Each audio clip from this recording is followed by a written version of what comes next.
Why is this monkey throwing hands in this anime? And why is he kind of nice? Like, hold on.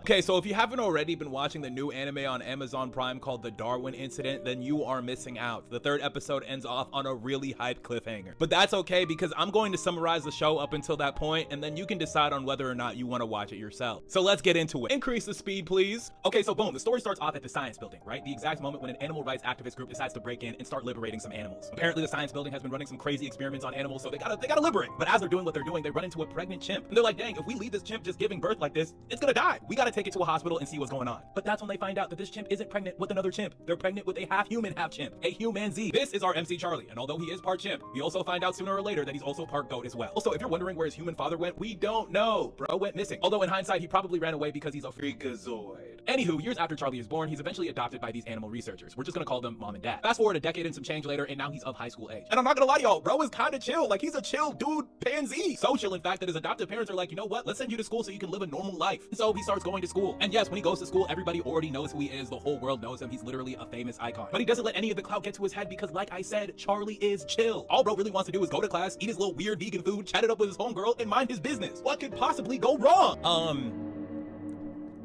You know, a terrorist organization. You see, because our boy Chill Charlie the half chimp is literally a genetic anomaly, he attracts the likes of a bunch of bad actors who want to recruit him into their terrorist organization in order to make a political statement. So blah blah blah, a bunch of interesting character interactions and world building later, we're eventually led to what goes down in episode 3, where things actually get crazy. And I'm gonna give you all the play-by-play, right? So boom.